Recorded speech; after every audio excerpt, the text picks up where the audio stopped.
கிராமத்து கதைகளை மட்டுமே தேர்ந்தெடுத்து மிகப்பெரிய நடிகைகள் ஆனவங்க யாரெல்லாம் உங்களுக்கு தெரியுமா? அதுலயும் பானுப்பிரியாலாம் சாரி கட்டிட்டு வந்தா எல்லாரும் காலியாம். லிஸ்ட்ல நம்ம ஃபர்ஸ்ட் பார்க்க போறதே கஸ்தூரி. இவங்களை கண்டிப்பா நீங்க மறந்திருக்கவே மாட்டீங்க. 90s காலகட்டத்துல இவங்க எடுத்து பண்ண எல்லா கேரக்டருமே மேக்சிமம் கிராமத்து சப்ஜெக்டா தான் இருக்கும். அந்த மாதிரி சில படங்கள் சொல்லணும் அப்படின்னா சின்னவர், புதிய முகம், உடன்பிறப்பு இந்த மாதிரியான படங்கள்ல கிராமத்து சப்ஜெக்ட்ல சும்மா வேற லெவல் பண்ணிருப்பாங்க.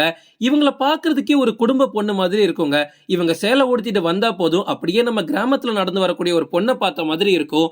இதனாலேயே 90s கிட்ஸ்க்குலாம் இவங்கள ரொம்ப பிடிக்கும். ஏதோ நம்ம ஊர்ல ஒரு பொண்ணை பார்த்த மாதிரியே திரையில பாக்குறோமே அப்படின்னா கஸ்தூரியை எல்லாருமே ரசிச்சு பார்த்துட்டு இருப்பாங்களா. அவங்க சினிமா விட்டு போனது நிறைய பேருக்கு மிகப்பெரிய ஏமாற்றமா மாறி இருக்கு. லிஸ்ட்ல நம்ம அடுத்து பார்க்க போறது ரஞ்சிதா. இவங்களுமே 90s கிட்ஸோட ஃபேவரேட்டான ஹீரோயின் தான். தமிழ், மலையாளம், தெலுங்கு, கன்னட மாதிரியான மொழிகள்ல இவங்க போய் ஒரு கலக்கு கலக்கிருக்காங்கன்னு சொல்லலாம். இந்த எல்லா இண்டஸ்ட்ரியிலயுமே ஒரு காலத்துல இவங்க முன்னணி நடிகையா இருந்திருக்காங்க. இவங்க கொடுத்த ஒரு இன்டர்வியூல சொல்லிருக்காங்க, எனக்கு மாடர்னா ட்ரெஸ் பண்ணணும் தான் ரொம்ப ஆசை, ஆனா என்ன பார்த்து ரசிச்சது அந்த மாதிரி கிடையாது. எஸ், அதுக்கு ஏத்த மாதிரி 90s காலகட்டத்துல நாடோடி தென்றல், தோழர் பாண்டியன், என் ஆசை மச்சான், பெரிய மருது இந்த மாதிரி படங்கள் எல்லாத்துலயுமே ஒரு கிராமத்து கேரக்டர் எடுத்து ரஞ்சிதா பண்ணிருப்பாங்க.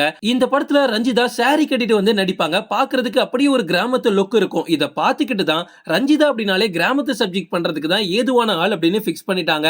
லிஸ்ட்ல நம்ம அடுத்து பார்க்க போறது ராதா. அம்பிகாவோட நடிப்பால ஈர்க்கப்பட்டு ஒரு சின்ன வயசுலயே ஒரு முன்னணி நடிகையா மாறினவங்க தான் இந்த ராதா. அதுக்கு முக்கிய காரணமே இவங்க பண்ண கிராமத்து சப்ஜெக்ட் தான்.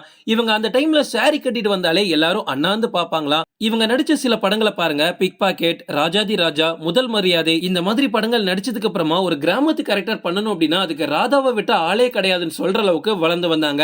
இந்த ஒவ்வொரு படத்திலயுமே இவங்களோட யதார்த்தமான மண்மனம் மாறாத நடிப்பு தான் இவங்க வெற்றிக்கு காரணம். நீங்க ஒரு சினிமா லவரா இருந்தீங்க அப்படின்னா முதல் மரியாதை படத்தை உங்களால வெறுக்கவே முடியாது. அந்த படத்துல சிவாஜிக்கு ஈடு கொடுத்து ஒரு சின்ன பொண்ணு நடிக்கணும், அதுவும் ஒரு கிராமத்து கேரக்டர். ஆத்தோரமா ஒரு குடிசை வீட்டுக்குள்ள ஒரு சின்ன பொண்ணு கலக்கு கலக்குன்னு கலக்குறாங்க. அதுதான் ராதா. இன்னைக்கு வர ராதா எந்த ஒரு ஃபங்க்ஷனுக்கு போனாலும் அவங்க கிட்ட கேட்கக்கூடிய முதல் கேள்வி, மேம் முதல் மரியாதை படத்துல நடிச்சீங்கல்ல அந்த அனுபவத்தை பத்தி சொல்லுங்க மேம். இதுதான் அவங்க கிட்ட கேட்பாங்க. அந்த அளவுக்கு இந்த படம் இவங்களுக்கு பேர் வாங்கி கொடுத்துச்சு. லிஸ்ட்ல நம்ம அடுத்து பார்க்க போறது ரோகிணி. அந்த காலத்துல ரோகிணி எவ்வளவு அழகா இருப்பாங்கன்னு தெரியும்ல. இப்ப என்னடா த்ரிஷா, சமந்தா எல்லாம் ரோகிணியோட அழகுக்கு யாராலையுமே ஈடு கொடுக்க முடியாது. குழந்தை நட்சத்திரமா அறிமுகமாகி மலையாளம் இண்டஸ்ட்ரியில முதல்ல ஒரு முன்னணி நடிகையா மாறி அப்புறமா தான் இவங்க தமிழுக்குள்ளேயே வராங்க.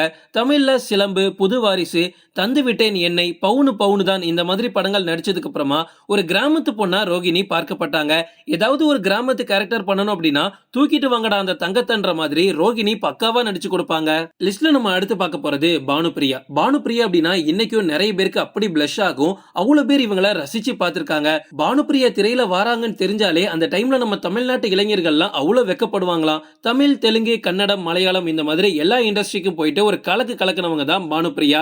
90s காலகட்டத்துல மகுடம், தெற்கு தெரு மச்சான், சுந்தரகாண்டம், பங்காளி இந்த மாதிரி படங்கள் எல்லாமே ஒரு கிராமத்து படங்கள் தான். இது எல்லாத்துலயுமே பானுப்பிரியா சூப்பரா நடிச்சிருப்பாங்க. இவங்க சேலை கட்டி வந்தாலே அந்த டைம்ல எல்லாரும் வச்ச கண்ணு வாங்காம பாப்பாங்களா. நான் சொல்றது திரையில பார்க்க ரசிகர்களை கிடையாது. அவங்க ஷூட்டிங் ஸ்பாட்ல நடந்து வந்தாலே அங்க இருக்கக்கூடிய மொத்த யூனிட்டும் பானுப்பிரியாவை தான் பாப்பாங்களாம். ஓகே ஃப்ரெண்ட்ஸ், இதோட நான் இந்த வீடியோ முடிச்சுக்கிறேன். இன்னொரு இன்ட்ரெஸ்டிங்கான வீடியோல நம்ம சந்திக்கலாம். Stay tuned.